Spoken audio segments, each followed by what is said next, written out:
I only have one key for my BMW E87 116i.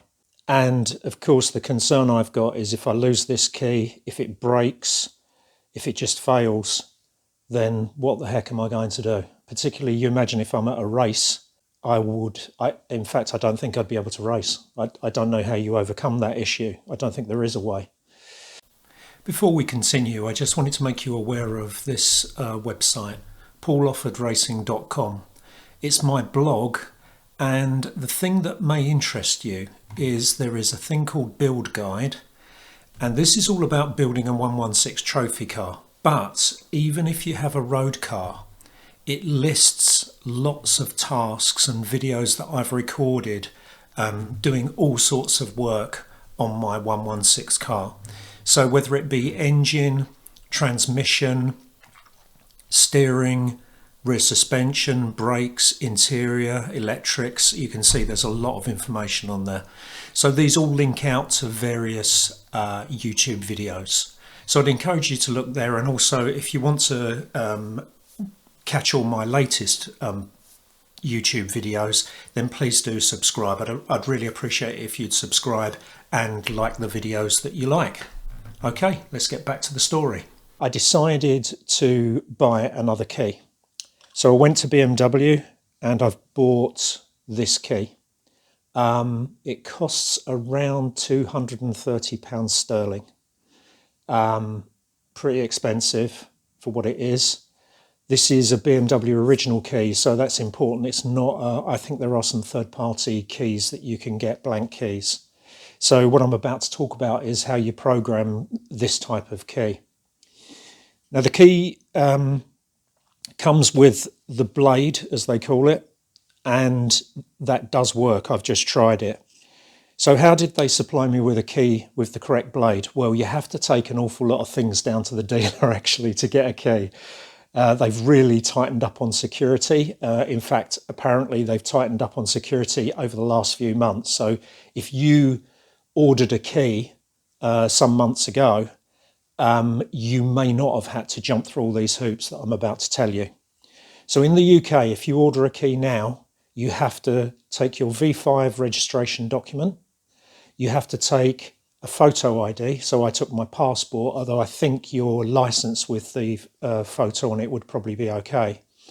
I had to take a council tax bill. You can take a utility bill or a council tax bill. Of course, no utilities. All my stuff is online, so I don't get paper bills anymore. So that's a bit of a challenge, but I took my council tax bill.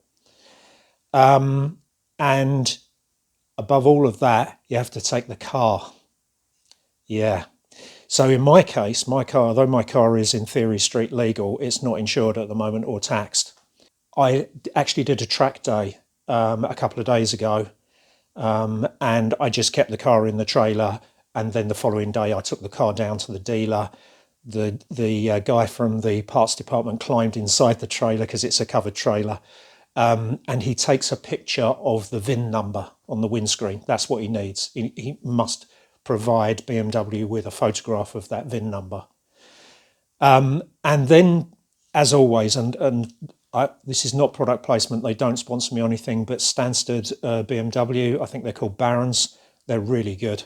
They nearly always get everything for me at least next day. Sometimes I order stuff in the morning and it's there by 2 o'clock in the afternoon, so I can't praise them enough, they're really good.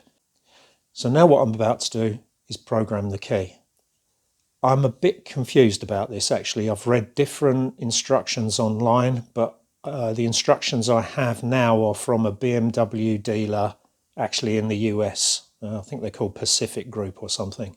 Anyway, I got their instructions. But I did get the impression that I might just have to just plug this into the slot and start the car and then switch it off and it should be programmed. But I'm not clear if that's true. So we're going to find out whether that is what in fact does happen. Okay, so for those of you who haven't watched any of my videos before, I should explain because you'll perhaps be wondering why I haven't got a steering wheel. This is my 116 trophy car, so it's got a detachable steering wheel. So I've moved that out of the way because it gives us a better view of the instruments and everything.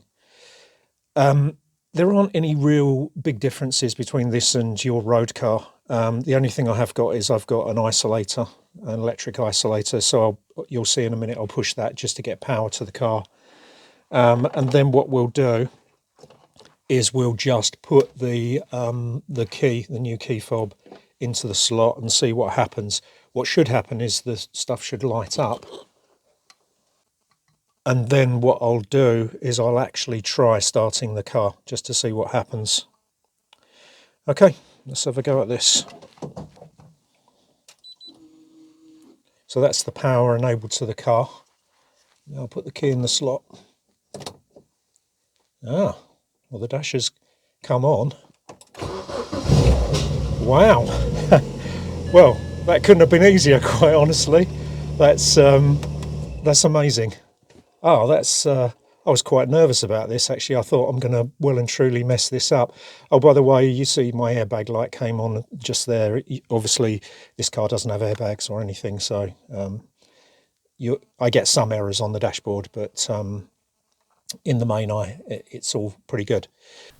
The point I was trying to make here is that any errors you see on the dashboard have got nothing to do with the programming of the key. It's just errors that I get on my car because of the amount of equipment I've stripped out of it. So here's my summary of all of this. You need to take all those things to your BMW dealer, your V5 document or the equivalent in your country. You'll need proof of address, you'll need proof of ID, and you'll need the car. So you will need those things. You hand over your money, and I said in the UK that's about £230, something like that.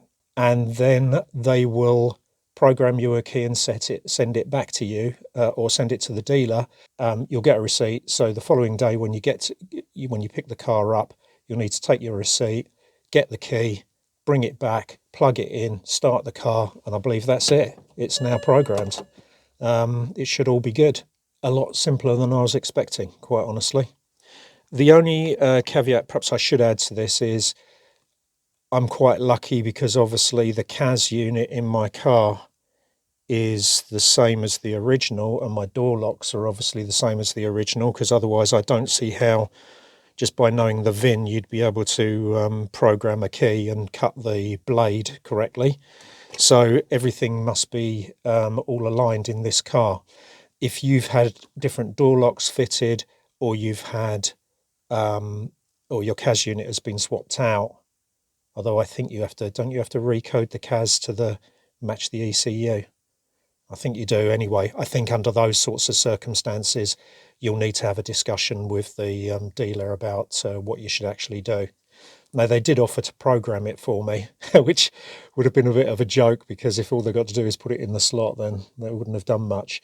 But if you have some of these complications, then maybe under those circumstances, you perhaps should have it programmed by BMW or by some other specialist. Okay, hope you found that useful, and I'll catch you on the next one.